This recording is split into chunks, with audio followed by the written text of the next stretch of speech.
la invitación a participar de estas jornadas, que son no solamente referidas al pensamiento de Kusch, sino al diálogo sur-sur.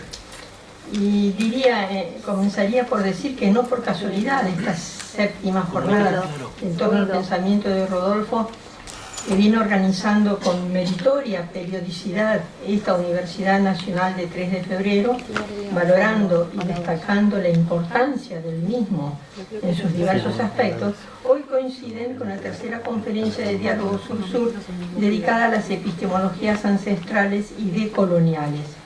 Digo no por casualidad, dado que ambas tienen que ver con lo que un pensador contemporáneo, Martin Heidegger, llamaría un pensar originario, es decir, del ser como acaecer, al que Rodolfo dedicó sus mejores esfuerzos para visualizarlo en el ámbito americano y mostrar su trascendencia para el pensar sin más. Por lo que me detendré a subrayar los rasgos fundamentales del pensamiento de Rodolfo Kusch, que nos van a permitir también valorarlos en las circunstancias actuales. Creo que, en primer lugar, cabe señalar la fuerte insistencia en saber partir de lo que él llamaba la América profunda, a la cual se hizo mención hace poco, es decir, la propia experiencia del continente gestada a lo largo de su historia y a través de todas sus fuentes, las indígenas y las avenidas, que constituyeron un horizonte mestizo, a fin de no someterse a un pensar establecido por la colonización y su extensión global, sino sacar a luz la inteligibilidad y racionalidad generadas en las propias fuentes y con ello el aporte de una experiencia humana singular y única a la auténtica universalidad que va siendo constituida por todas las experiencias humanas. De allí que por nuestra parte hablemos de una propuesta interlógica, propuesta en tanto no percibida ni realizada aún, al menos suficientemente, e interlógica porque construyéndose a través de los diferentes logos que dieron en encontrarse o desencontrarse y en todos los casos convivir. Yo insisto mucho en esta propuesta interlógica, ¿no?, para el mundo actual. Rodolfo Kusch, a través de sus diversas obras, fue ocupándose de percibir y desplegar a las diversas fuentes que llamamos ancestrales, indicando el valor de sus aportaciones, ante una racionalidad vigente que suele desconocerlas y en consecuencia no asumirlas ni valorarlas.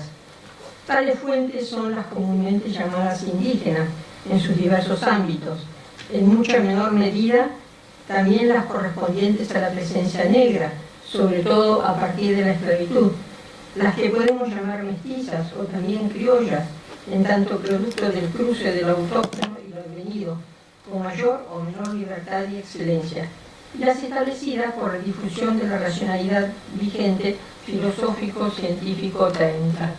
Quisiera destacar que esta tarea emprendida y llevada a cabo por Kusch a lo largo de su vida respondía sin lugar a dudas al espíritu de un auténtico pensador que intenta siempre corresponder a las exigencias de su lugar y tiempo, de su historia. Cuando algunos argentinos que veníamos de hacer nuestros doctorados en las mecas europeas conocimos a Rodolfo a principios de los años 70, encontramos en él un claro iniciador de la tarea que se nos imponía, pensar a partir de la propia experiencia histórica, de la América profunda, como él la denominaba, lo que requería un trabajo de conocimiento y reconocimiento de todos los constituyentes y protagonistas de su complejo y novedoso acaecer real, para la construcción de un pensar y una práctica a partir de ello, que necesariamente tenía que llevar a un replanteo de la lógica vigente, a la construcción de una lógica surgida de esta experiencia. Se trataba, con respecto a esta, de continuar haciendo historia, como expresaba Nietzsche en su segunda consideración intempestiva, a través de un diálogo vivo con lo que se ofrecía a una mirada interesada por la cosa misma, en la síntesis histórica del pasado, presente y futuro. Esta tarea, como todo pensar auténtico, que acompaña la vida misma y que supone además una actitud de amor y justicia, aparecía a la vez como la gran responsabilidad ciudadana de contribuir a reconfigurar instituciones cuyo sentido es adecuarse a y satisfacer las exigencias de todo el cuerpo comunitario, así como desde el propio lugar responder creativamente al contexto internacional. La tarea no es novedosa, muchos la han transitado de diferente manera a lo largo de la historia de nuestra América, pero sigue imponiéndose en una época que reclama reunión de los propios recursos naturales y humanos y de proyectos para poder ser sí mismo en el sistema mundial vigente, más bien instrumentador de cosas y hombres, como lo percibieran claramente nuestros libertadores. Toda la obra de este significativo pensador argentino se puede resumir en el permanente, decidido intento de un planteo situado, culturalmente arraigado, por cuanto todo pensamiento expresaba sufre la gravedad del suelo, y se trata de dar respuestas propias, originales, que escapen a los condicionamientos de esquemas ajenos, desde una experiencia histórica singular, proyectarse hacia lo universal, redescubriendo dimensiones básicas olvidadas de la condición humana, valiosas precisamente para la recuperación de ser y sentido en los tiempos actuales, desafiados por los riesgos de sus propias construcciones. En el trabajo de campo, Kusch recogía material fértil para esbozar una dialéctica americana. La convivencia con el pueblo se convertía en clave de una epistemología en la que sujeto y objeto se reubican en una relación de sujeto a sujeto, a través de la cual la exploración de las manifestaciones de la cultura popular permite desocultar su novedad en medio de un universo poblado por especulaciones exitosas y fundamentadas, y servirse de una lógica de la negación que implica un redimensionamiento.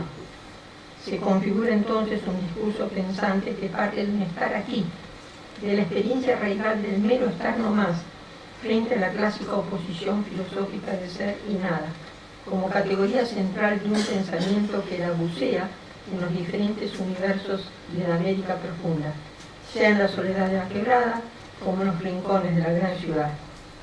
Se erige de este modo un sujeto que puja por liberarse de la ficción de querer ser alguien, resistiendo en el ensayo de un acierto fundante a la espera de un fecundo estar siendo para el fruto. Todas estas son expresiones muy significativas de Rodolfo.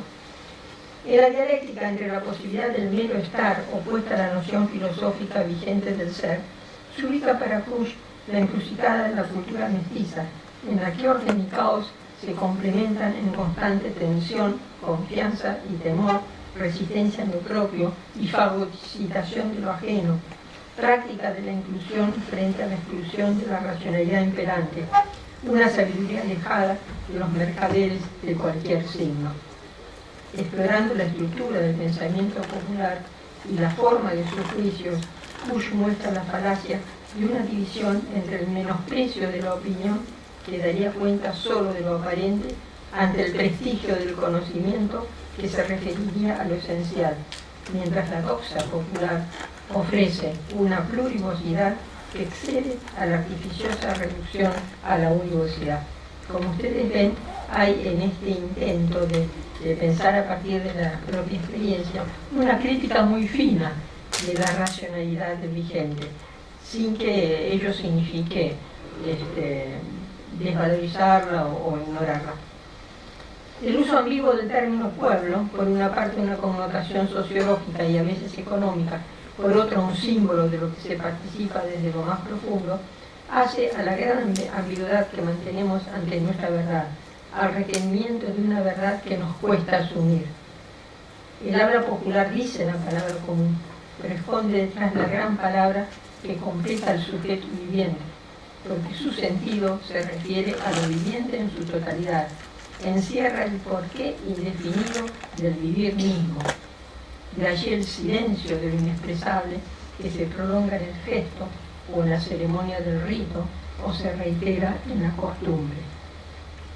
Y en tanto lo popular es también un símbolo que nos afecta a nosotros, encarna además la culpa que se cierne sobre nuestro decir culto de haber escamoteado el saber que dice la gran palabra por la palabra común que se profiere para determinar algo o para señalar causas, exigiendo una verificación, a lo cual se ordena la lógica aristotélica que termina en la ciencia.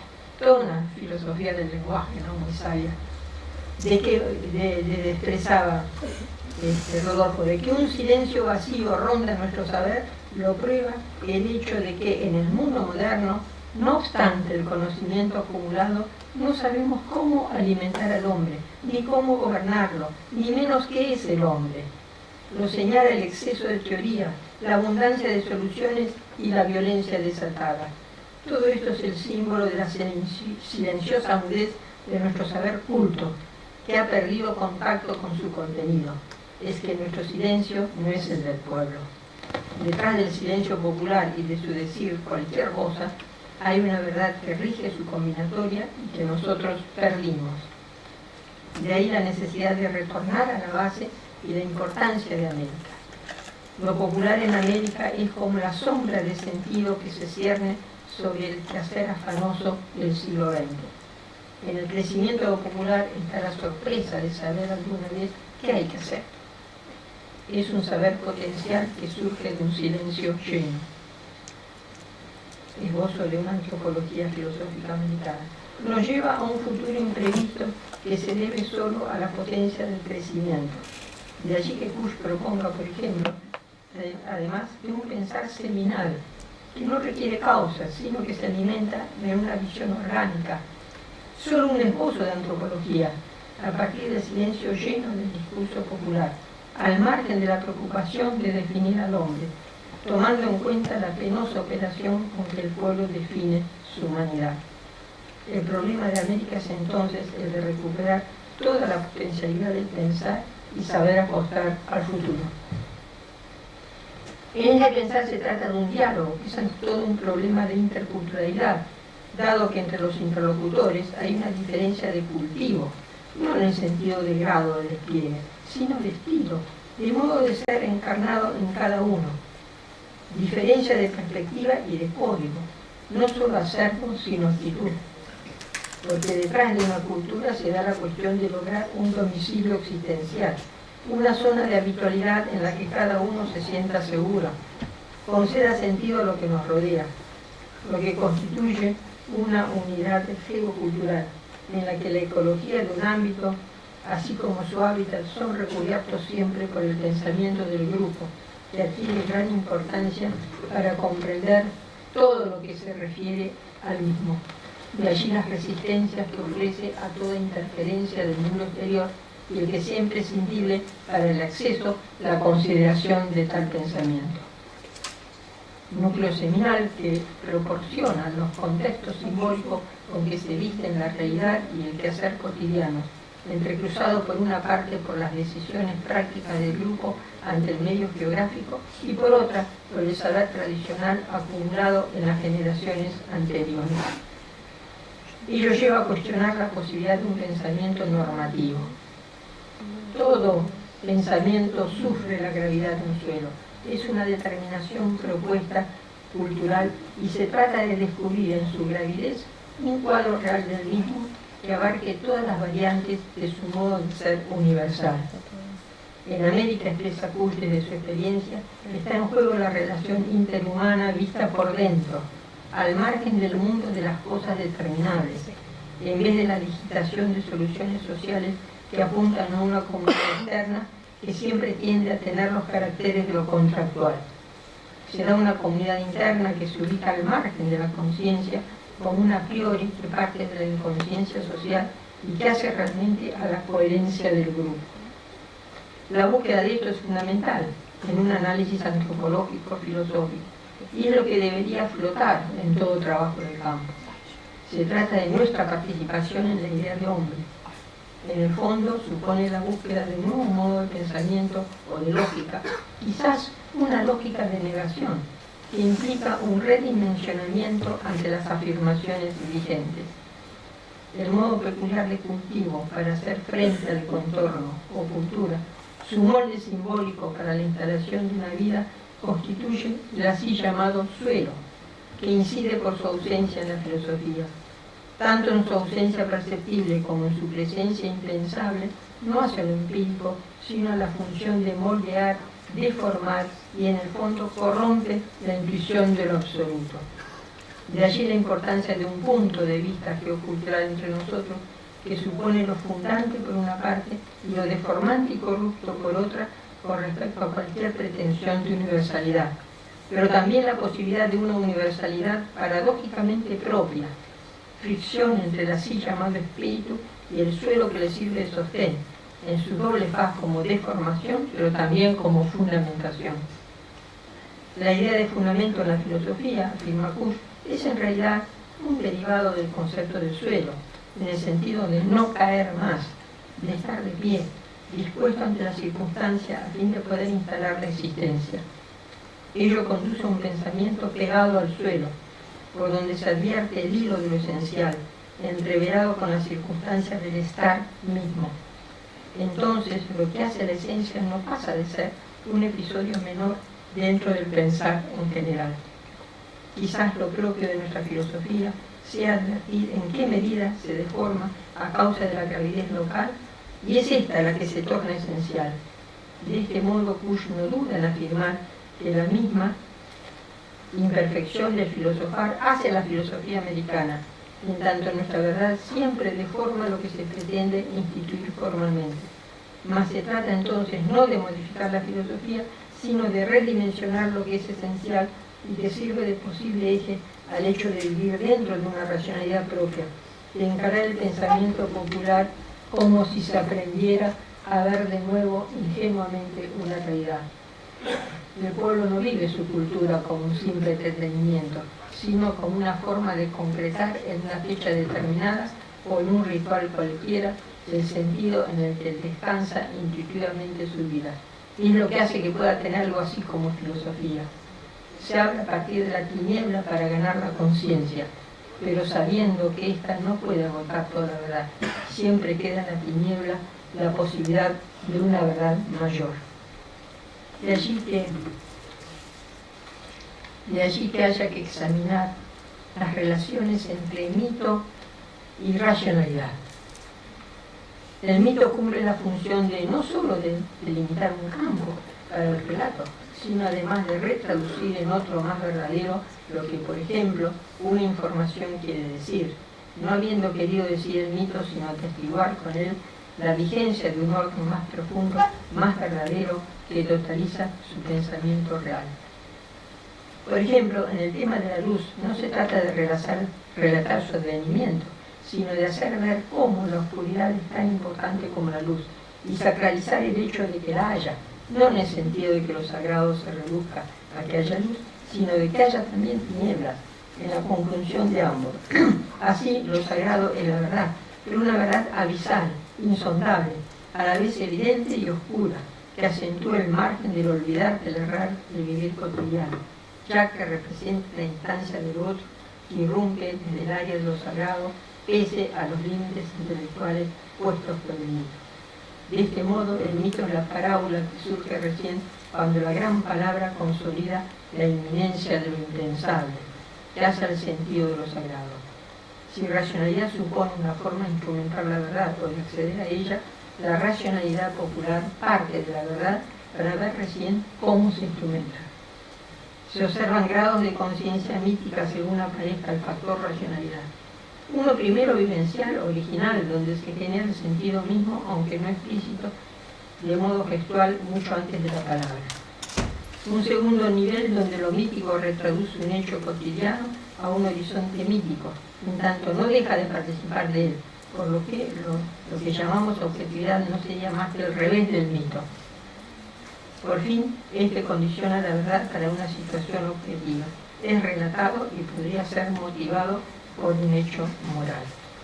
La racionalidad implica paradójicamente la inversión de lo mítico, ya que se instala para lograr fundamentación, pero siempre a costa del fundamento mismo. Se trata de las raíces abisales de todo fundamento, o sea, la original imposibilidad de haber algún fundamento, o al menos la aprehensión consciente del mismo. En lo dicho se sugiere otro modo de pensar, otra línea de encarar lo humano en relación con el orden vigente. El planteo es enviar, en lugar de verse lo humano desde una perspectiva compartimentada, donde por ejemplo cultura y educación tienen su sentido establecido, se trata de ver en qué medida lo dicho sobre estos temas debe sufrir variantes, preguntarse por qué motivo lo humano en América no logra encuadrarse en los modelos que se fijan como estampas de eficiencia, si estas disciplinas no surgirían más bien de la institucionalización de una voluntad cultural que no es ajena. Porque si lo dado no es más que la instalación de un Estado en general, la cultura no consiste totalmente en un quehacer fundante, lleva en su esencia una trampa insalvable, porque sirve a lo inmediato, pero no es lo fundante en sí. Apenas sugiere la posibilidad de un fundamento, porque hay algo predado en el campo de lo impensable del estar, con respecto al cual la cultura se reduce a un simple juego de encontrar algo así como el fundamento y poder fijar un itinerario. Bueno, como ustedes ven, hay un constante comentario y diálogo con el saber establecido, con la filosofía establecida, no para negarlo, sino para pensar desde las fuentes y desde las experiencias propias que hacen que se vuelva a replantear todo, ¿no? Por ejemplo, me voy a solamente de esto a referirme a algún aspecto como para que se vea de qué modo esto influye. Por la misma razón, lo educacional desaparece como un problema, especialmente en lo que se refiere a su institucionalización, dado que no se trata solamente de transmitir un acervo cultural como si este fuera un objeto, sino en todo caso de la reactualización del acto que funda lo cultural, el encuentro que encierra el símbolo entre la posibilidad de un fundamento y la urgencia de su hallazgo. La educación se cumple entonces en el acto de este encuentro simbólico. No consiste en generar individuos seguros, no se confunde con el aprendizaje, que es un episodio menor. Algo semejante ocurre con lo económico. En América es el juego de un amplio campo de hechos, determinaciones elaborados por otros. Kusch hace, por ejemplo, referencia, entre otras, a la economía quechua, que así como toda su vida cultural podría explicarse en torno a un eje determinado por las tres instancias del Uruguay o trabajo no forzado, condicionado por las necesidades y en el curso del vivir cotidiano, el Uruguay o amparo, con énfasis en la actitud y génesis emocional, el pillal o juego, que en sentido más amplio alude a formas de convivencia social, tres aspectos de una misma unidad de concepción que con el causai o vida y el yuyay o recuerdo, pensamiento, completan la circularidad de una misma forma típica de actuar. Bueno, y podríamos seguir adelante, ¿no?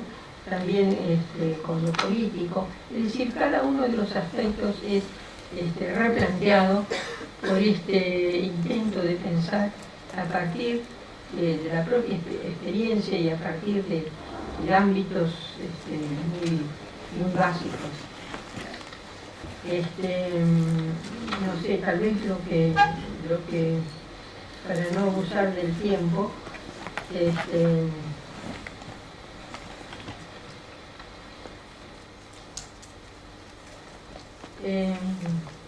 quisiera por lo menos a través de unas pocas palabras referirme a lo que creo que también fue el compromiso del pensar nuestro americano por la América profunda a través de un planteo intercultural que sin duda alguna se puede constatar en él a través de sus obras, en tanto siempre le presidió una actitud de apertura e interés de percepción, una amplia libertad y amor por la cosa misma, por dejarse informar y transformar, así como una notable creatividad para saber pensar a partir de allí y en acertada confrontación con el pensamiento y acción vigentes. Creo que aquí hay muchas cosas que aprender con respecto a cómo comportarse ante un pensamiento globalizador y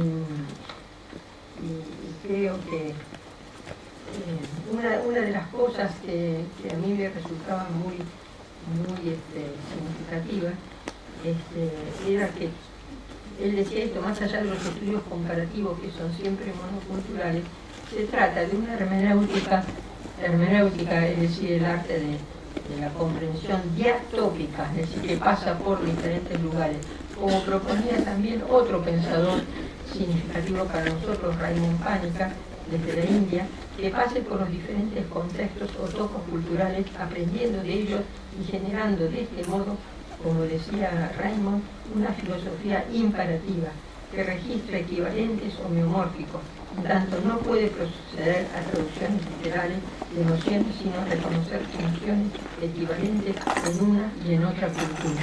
Este planteo intercultural me parece que es muy importante, no solo para acoger lo que podamos aprender de los testimonios de la América profunda, sino de otras culturas, que también son experiencias humanas. Rodolfo, al referirse al pensamiento indígena, señalaba sus diferencias con respecto al urbano occidental y decisión, el vacío intercultural que subsiste en América regida por este último, que es necesario tener en cuenta para no caer en simplificaciones y a la vez superar para corresponder a todas las experiencias de América profunda, liberando toda su potencialidad inteligible y su posible articulación práctica correspondiente. Por ejemplo, frente al pensar objetivador de la filosofía, descubría un pensar seminal, en tanto éste lo concibe todo en términos de crecimiento. El hombre, las plantas, el aire, percibía en él la consistencia de un estar en la vida, donde todo semilla para convertirse en fruto, conciliando puestos no reductibles, ontológicos, en la precariedad del mero estar nomás. El hombre se instala en la totalidad, no en el mero sujeto, como juego de un acierto fundante que media los supuestos y en esa mediación se constituye ordenando simbólicamente un mundo. El pensamiento que resulta se ubica en la conjunción, relata los episodios como dispersión y emplaza el final como centro. Emítiose entonces un juicio de totalidad y operativo, tanto no vale en sí, sino lo que se hace con él para lograr un acierto. Se abre de este modo una problemática prefilosófica en la que cabe no tanto la reflexión sobre un ser constituido, sino más bien sobre la previa experiencia originadora de ser. Bueno, y así hay tantas cosas aprovechables de este pensador que a nosotros cuando lo conocíamos nos deslumbraba porque estábamos en el esfuerzo por pensar desde aquí, a pesar de haber hecho nuestros posgrados afuera, en otras universidades. Y creo que no terminamos nunca de aprender de estas cosas que dejó en artículos, en libros, y de allí que creo que tenemos que festejar, apreciar este esforzado intento de la universidad de ir realizando jornadas anualmente, ¿no? Me parece que constituyen un aprendizaje valioso para todos, profesores y alumnos.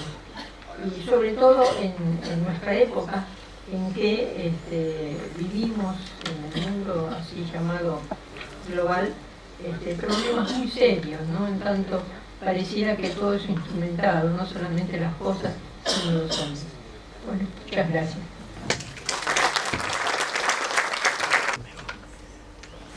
Bueno, quería empezar más allá de agradecer, como hicieron quienes me precedieron, esta invitación,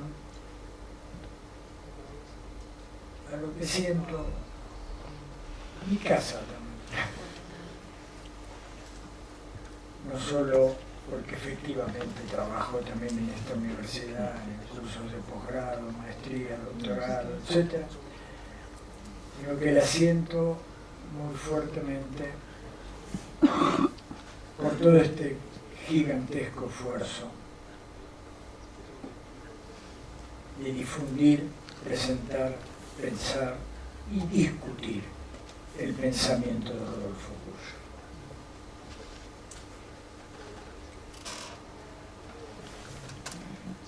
Además, en esta séptima jornada siento la enorme alegría de poder decir que ya está mucho más difundido que antes. Que no es poco decir, se los dice quién era de los pocos locos que en la universidad se animaba a hablar de Kusch años atrás.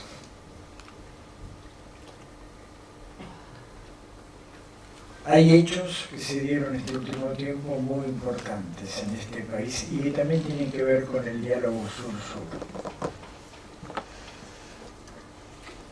La Universidad Nacional de Rosario, se los pongo como ejemplo porque me invitaron a presentarlo,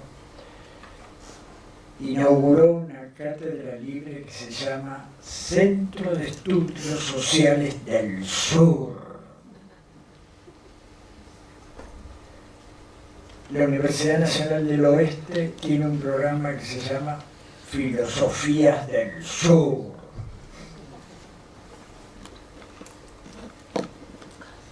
Por no decir otros esfuerzos, bueno, la Universidad Nacional de Jujuy finalmente, digo finalmente pues debía haberlo hecho hace rato, me perdonen, pero acá está Mario Vilca, que no me rete, inauguró en Tilcara la cátedra Rodolfo Kusch. Era obvio que tenía que tener esa universidad, esa cátedra. No porque Rodolfo haya trabajado en la Universidad Nacional de Jujuy, sino porque vivió ahí, optó por irse ahí. Y hasta su muerte, casi el final de sus días, terminó acá en Buenos Aires, pero casi hasta el final, optó por quedarse en Maimará. Perdón, lo digo con mucha alegría y les podría agregar montones de otras cosas. Está en este momento en Buenos Aires reunida la Claxon, que es este centro latinoamericano de ciencias sociales muy grande.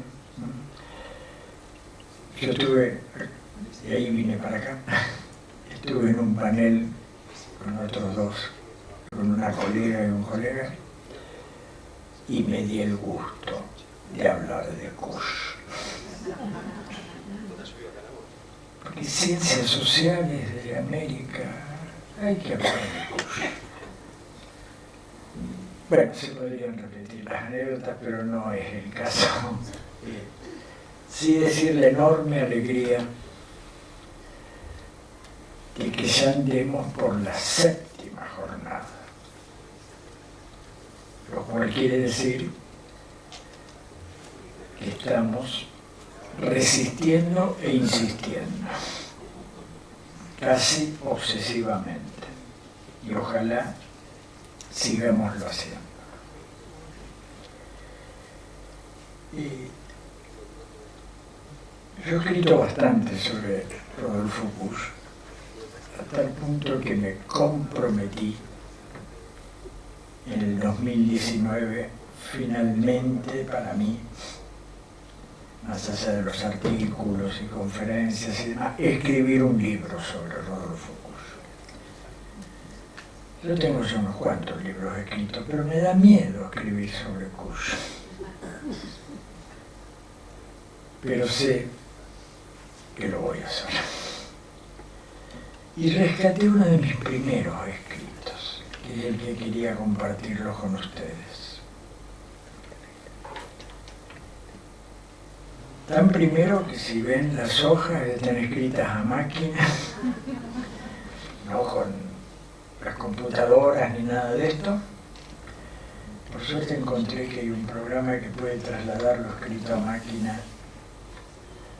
La máquina de escribir, me refiero a las Remington, esta o la que fuera, a hojas que podemos usar electrónicamente para poder corregir más fácil, etc. Si uno corrige acá con la lapicera nada más, o con el lápiz. Esto está lleno de esas correcciones, pero no importa. Pero quería darme el gusto de recuperar este texto, que yo le había puesto el nombre en su momento, América en la búsqueda de una cultura original. Pero una cultura original desde donde sea posible precisamente una relación intercultural que nos abra lo que Kush mismo llama muchas veces el pensar global. A veces se entiende la cultura original como una especie de fundamentalismo, cosa que Günther Rodolfo discutía muy a fondo y hemos tenido largas reuniones sobre el tema. No confundir esta pasión por la América profunda con una especie de fundamentalismo indigenista o un fundamentalismo del tipo que fuera. Tema que me parece importante y que está relacionado, creo, con lo que recién la doctora Picotti insistió en lo de lo intercultural. Bueno, la pasión americana de Rodolfo Kusch, o como le gusta más a Günther Rodolfo Kusch, integrada a su lucidez como pensador, produjo un magisterio vivo. Y esto me parece interesante también remarcarlo, abriendo una jornada séptima ya sobre el pensamiento de Kusch. Un pensamiento vivo con toda la calidez y convicción de lo verdaderamente humano. Su palabra, que hoy nos vuelve a convocar, llena muchos tiempos. Yo acá en este texto había puesto una frase en latín conocida. Consumatus in brevites plevita por multa. Bueno, justifico los muchos años de latín que tuve que estudiar en mi carrera. Consumado en poco tiempo, llenó muchos tiempos.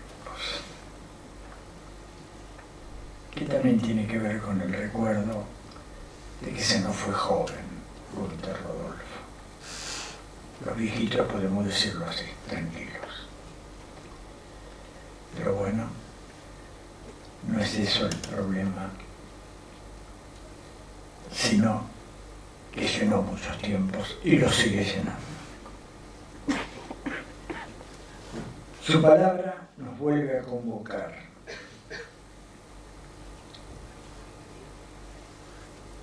Entre los múltiples gestos de su magisterio, yo quisiera rescatarles para este momento inicial de la jornada, uno como una modesta contribución discipular a esta mesa. Y lo digo de discipular con todas las letras.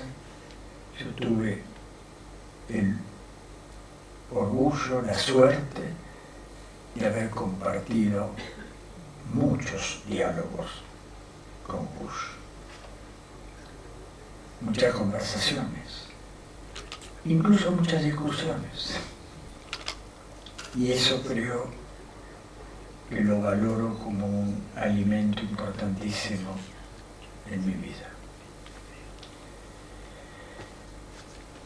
Yo creo que Kusch como poco nos enseña a ver y saber plantear los problemas que tiene América,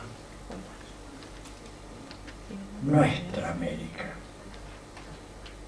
Yo estoy obsesivamente insistiendo en hablar de nuestra América y no de América Latina, entre otras razones para no dejar afuera a todos los afrodescendientes, y me parece un tema central. Y además lo de nuestra América evoca a ese gran pionero de muchas de estas cosas que fue José Martí. Los problemas que tiene nuestra América, y me animaría a decir nuestro sur, en la búsqueda de una cultura que de alguna manera podamos llamar,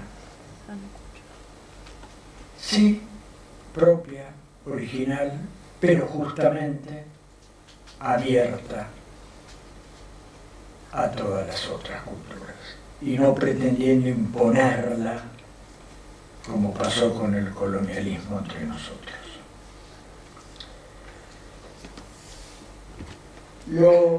Uno de estos problemas que podemos tener para esto, muy señalado por Kusch, es el desfasaje que produjo básicamente la colonización entre nosotros, el desfasaje entre el sujeto de la cultura y el sujeto pensante.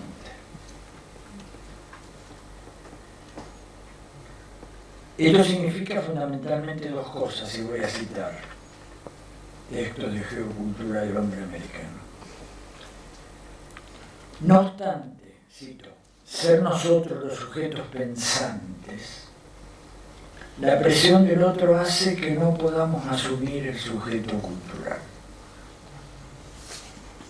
Y por consiguiente, no logramos hacer filosofía. Animarse a decir esto es muy importante. No nos animamos a hacerla porque lo que llamamos filosofía, si seguimos con este desfasaje entre el sujeto que piensa y el sujeto cultural, es otra cosa. Y el otro texto, no puede estar pasando que acá, entre nosotros, seamos solamente sujetos pensantes y no sujetos culturales. Qué fuerte es esto.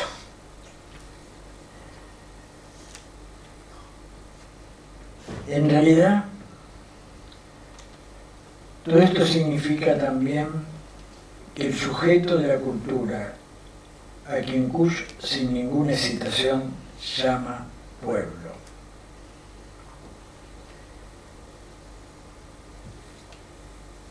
el que se totaliza con el gesto cultural y así efectiviza su cultura, no logra constituirse entre nosotros si no es por la negatividad y la sustracción. Y este es uno de nuestros dramas.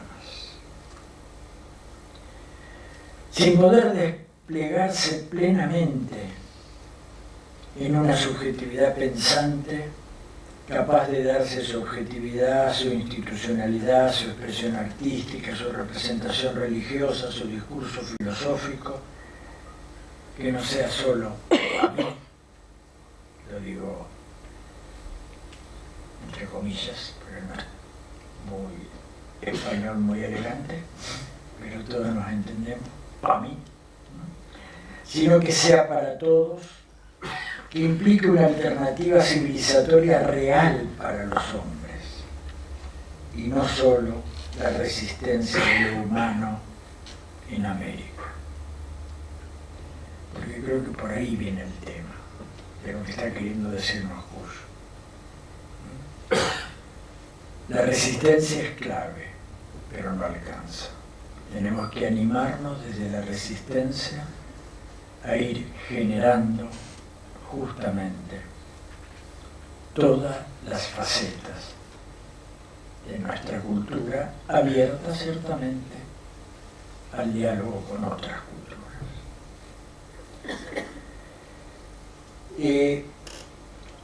Yo creo que en este sentido Kusch prefirió existencial y teóricamente ser sujeto de una cultura, aunque sea limitando el sujeto pensante a la certeza inmediata de un gesto totalizante y a una verdad efectivizada solo como negación y resistencia. Quiero decir que prefirió todo esto a ser sujeto pensante abstracto, es decir, sin sustancia cultural, por absoluto que se pretenda ese sujeto. Y acá me viene la frase más que conocida de Gunther: el pensamiento no se ve ni se toca, pero pesa. Está gravitado por el suelo que habitamos. y la ilusión de creer que somos pensantes porque nos desgravitamos y tenemos siglos con esto. Es decir, que de alguna manera ascendemos,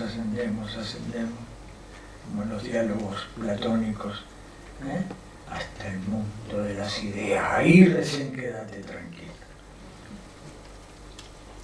No te quedes en la caverna. Estas metáforas han sido muy fuertes en nuestra memoria histórica. En este sentido, no quita, me parece, en Kusch su lucidez y su preocupación por el verdadero problema en la búsqueda de una cultura profunda en América,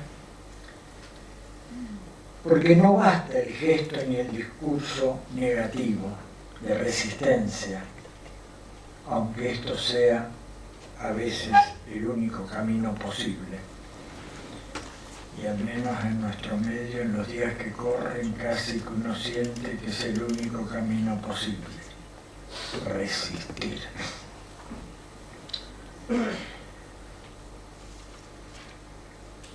Sino que, de alguna manera, resistir a la astucia mentirosa de esa historia de conquista, colonización, dominio de lo antipopular. Si quieren, pónganle los nombres más actuales. Neoliberalismo salvaje o algo por el estilo. Y de alguna manera nos acosa cotidianamente. La resistencia, si bien es el modo en que se conserva el sujeto cultural, puede a la larga, y esto me parece que en Kusch era una preocupación fuerte, puede a la larga frustrarlo en su posibilidad humana plena.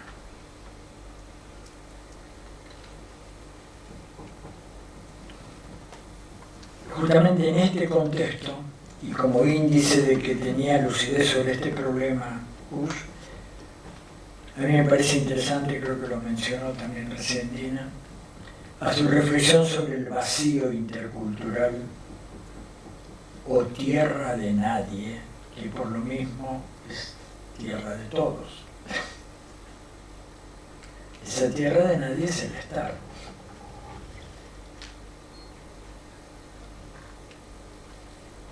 Por eso es de todos. Pero justamente cuando encontramos con formas de estar siendo diferentes a la nuestra, corremos el riesgo del vacío intercultural.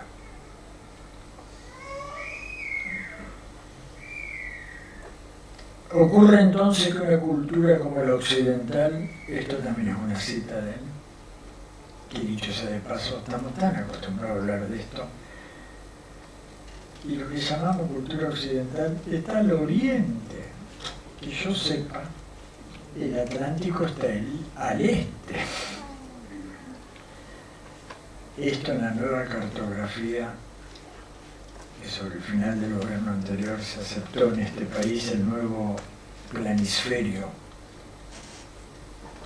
y el nuevo mapa de la República Argentina, que me tocó presentarlo con Enrique Dussel y con Walter Miñolo, uno lo tiene claro. Porque ustedes saben que es un problema geométrico serio pasar la esfera al plano. Y la clave de eso está qué punto elegimos para hacerlo. Y obviamente la proyección Mercator, como se la conoce históricamente, que fue la que nos acostumbró al planiferio que hemos visto siempre, desde chiquitos. ¿Para qué estaba hecho? Para que quede bien en el centro de Europa. Y estaba hecho para que tengan bien para dónde moverse los colonizadores y los piratas. Bueno, esto nosotros con orgullo podemos decir que tenemos este nuevo planiferio, pero ¿quieren que les cuente algo? Esto se vio al final del gobierno anterior en este país, me refiero al gobierno presidencial. en diciembre, con un decreto que decía que tenía que estar en todas las escuelas del país. No está en ninguna. Fue cajoneado literalmente. Esto se lo digo por experiencia de recorrer a lo largo y a lo ancho de este país y contacto con muchísimos docentes. No tienen idea.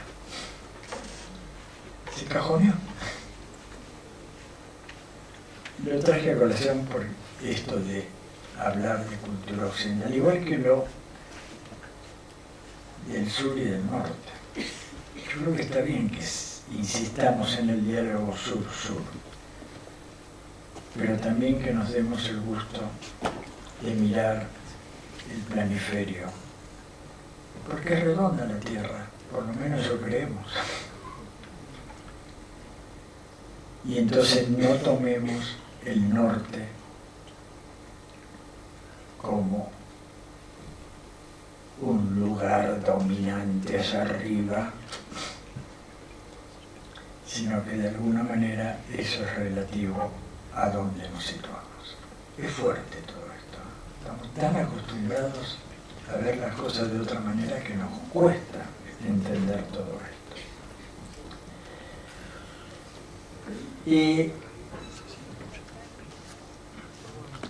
yo creo que hay que insistir en tres consecuencias que hacen al meollo del pensamiento de Kusch sobre la búsqueda en nuestra América de una cultura fecunda, originaria e intercultural, en el sentido de abierta a otras culturas. Yo suelo resumir esto con tres cuestiones y prometo que con esto termino. Nuestra paradoja existencial, esta es una de las cuestiones. Si quieren, es el nivel, y me sale el filósofo, ontológico, de lectura del vacío cultural y de la negatividad de nuestro antidiscurso. Cito: nuestra autenticidad no radica en lo que Occidente considera auténtico. Acá Occidente está refiriendo a lo eurocéntrico.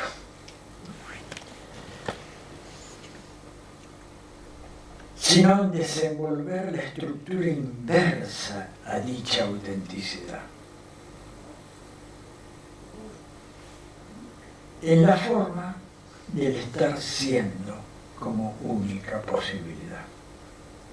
Yo creo que a esta altura de una séptima jornada sobre Kusch debemos todos los que estamos aquí y los que van a ir viniendo tener claro la importancia que tiene para el pensamiento de Kusch la distinción de estar y ser, y esto del estar siendo así, sin pretender que ese siendo así nos saque de encima la indigencia originaria que va desde el pan hasta la divinidad, o sea, el estar.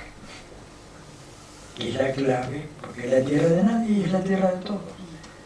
Pero si de mi forma de lograr resolver este hambre, que para eso hacemos la cultura de los humanos, para resolver el hambre originario, que va desde el pan, ese que pedimos apenas nacemos llorando, hasta la divinidad, que es una forma de decir las grandes creaciones. En este sentido, el estar siendo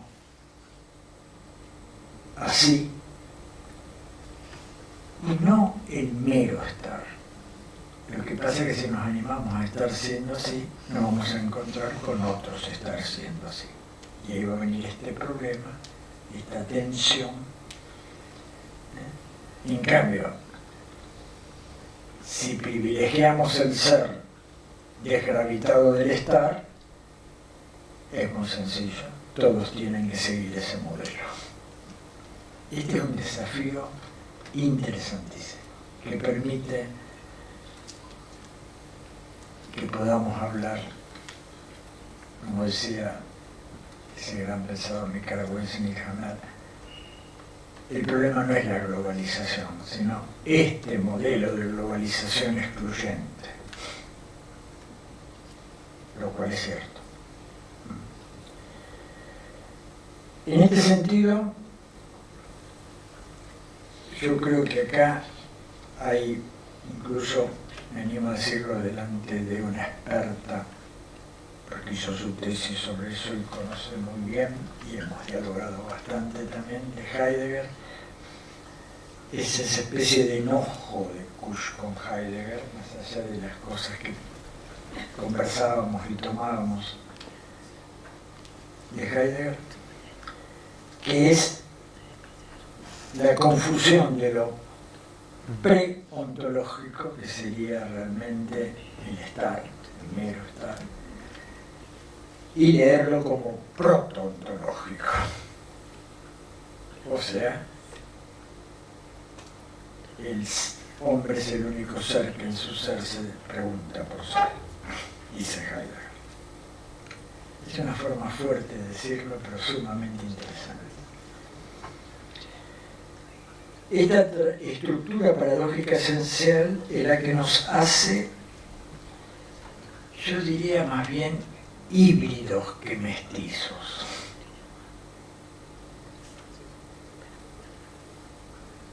Donde está en el fondo una de las claves de nuestras grandes contradicciones culturales y políticas.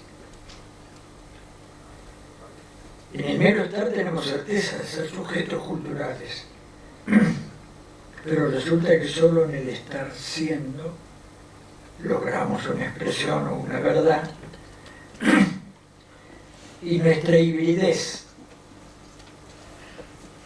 sigue diciendo Kusch en Geocultura, radica en no encontrar una expresión cultural para esta estructura de nuestro vivir, el estar siendo. Mejor dicho, sigo citando, en tanto nos presiona la cultura occidental, nos apremia a invertir la fórmula, ser sin estar. Y en ello ponemos demasiado en evidencia el riesgo de nuestra inautenticidad.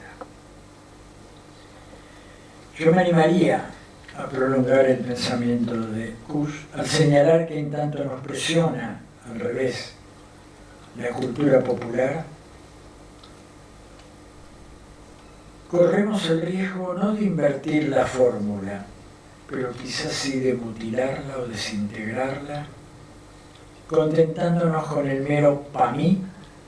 Esto también lo usa Kusch, la expresión, porque más allá de su origen alemán, de haberse ido a vivir a Maimará, etc., tenía una cosa porteña muy fuerte. Indios porteños y dioses.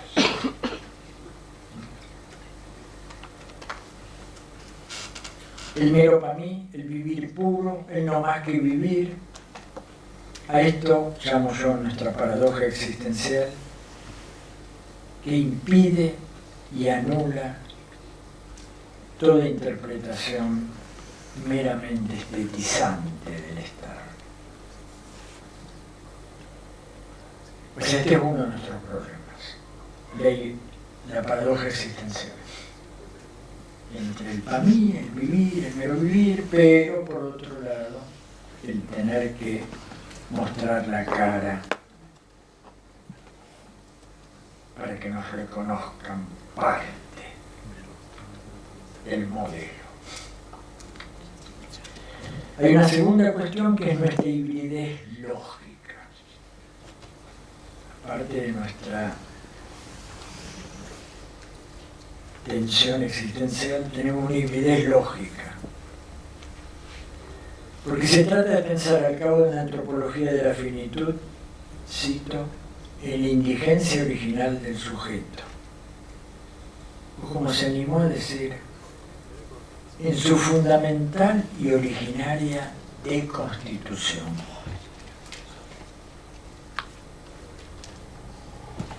Sigo citando. Es el sujeto que nada es y que debe constituirse con un acierto. Quizás una de las metáforas o de las expresiones o categorías, si quieren, más ricas de Kusch, en mi opinión, cuando define lo que logramos al tratar de estar siendo así, son aciertos fundantes de sentido para la vida, pero no certezas inamovibles a las cuales nos acostumbró el pensamiento hegemónico. Esto es interesantísimo, porque el acierto, si ustedes me lo permiten, y ahí está la hibridez lógica,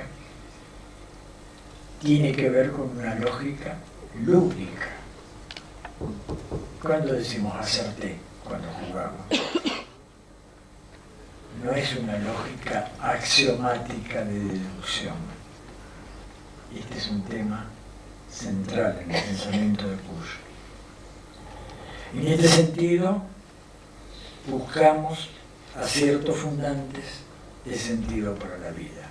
Y eso es lo que va generando nuestras formas de estar siendo. Así. Pero es un logos acertado, que puede ser que a la salida, en este caso a la calle, nos encontremos con algo que nos obliga a volver a encontrar un acierto fundante, porque no elimina la hibridez lógica.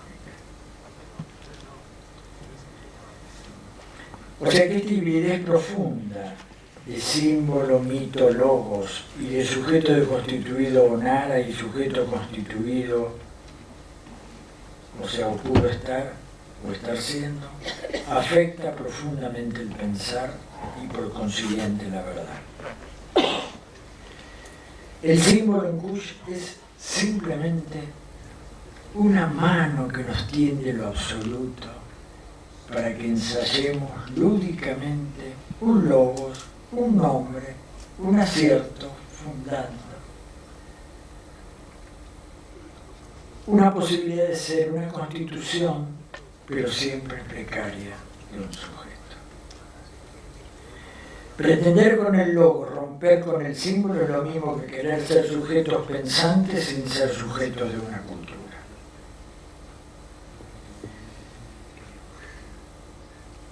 Es ilusionarnos con algún sujeto constituido ya de antemano. ¿Qué fue lo que nos dijo el colonizador? Acá tiene el modelo. Y el ser sujeto deja de estar.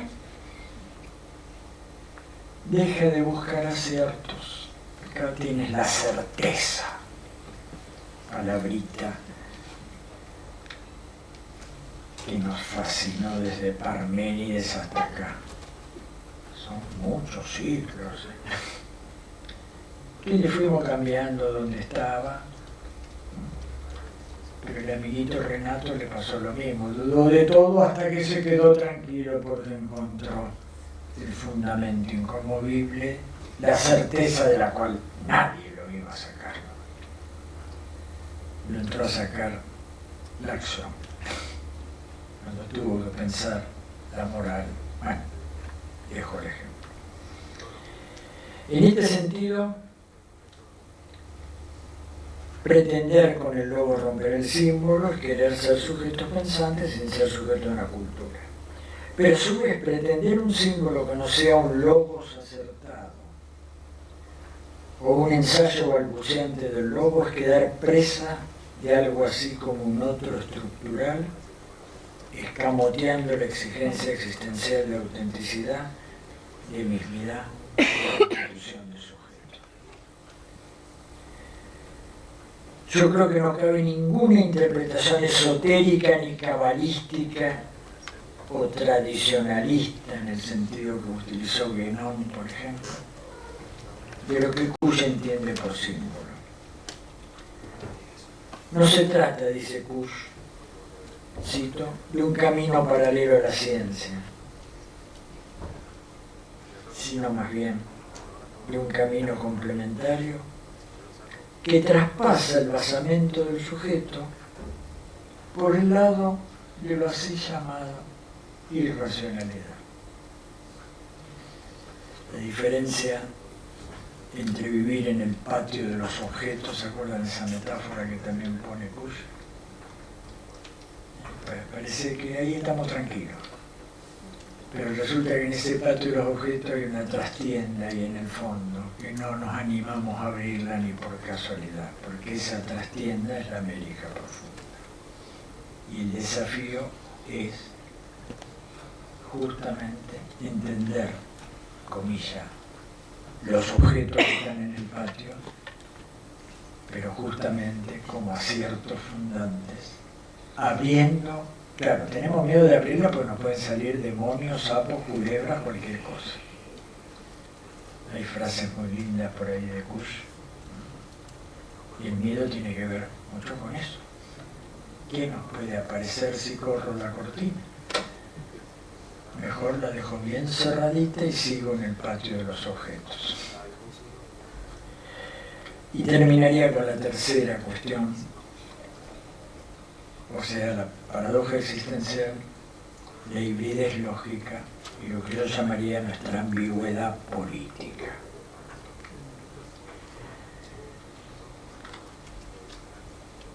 Cito: en este punto no se da la nación, sino un país inmemorial. O sea, no hay país, sino solo el lugar del domicilio existencial. En suma, donde el mundo apremia para que Argentina no sea solo una nación. Digo Argentina porque es como lo pone Kush, pero me animo a decir en este lugar Brasil, Colombia y hasta Australia.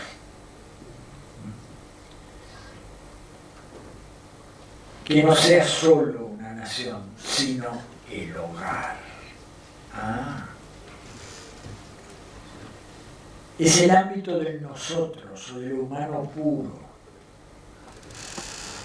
que por lo mismo es también el ámbito de la solidaridad. Hasta ahí estaba citando a Kush. Es claro para Gunther Rodolfo. Sarmiento, en el Facundo, pone justo ese ejemplo, honor y gratitud. Sarmiento en el Facundo debiera haber prolongado el Popol Vuh. Lo vuelve loco a todos los que leen esto. Porque la patria no puede ser sino la continuación del hogar. De eso que habla el Popol Vuh como domicilio existencial. Como mito que balbucea un logos acertado como sentido para la vida. Que por otro lado no es sino el modo simbólico de habitar la tierra. Esa sacralidad pura o simbolicidad deconstituida donde el nosotros meramente está. En cambio de eso, Sarmiento con su Facundo impone bruscamente la patria como lugar del padre. Y se le ocurrió decir la matria como lugar de la madre. Tema que también la trae. Sigo citando: se impone bruscamente la patria en el Sarmiento, en el Facundo, como lugar del padre donde se dan las decisiones políticas inspiradas en un concepto del ser nacional que nos surge del hogar. Dejo la cita, porque la razón ¿cuál es? En lo político, y vuelvo a la cita, falta el centro mediador, el pivote simbólico. Y al no darse esto, se crea la ambigüedad política. Es que la nación no es sino lo que nace en la experiencia que nosotros puro hace de la tierra. Habitando un hogar construido como acierto fundante o logos acertado en la experiencia lúdica de apropiarse de un símbolo que lo absoluto, la misma tierra en su sacralidad pura, le tiende como modo de resolver su indigencia originaria, su deconstitución, su hambre que va desde el pan hasta la divinidad.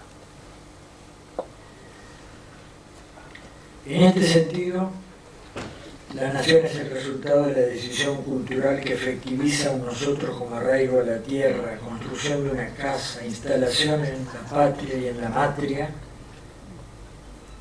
pero no pretender una nación sin hogar. En este sentido, pretender calificar, como alguno lo hizo, a Kush como un místico apolítico es no haber entendido que la intuición de lo absoluto es la que funda el acierto del logos. El hogar donde se cocina el sentido.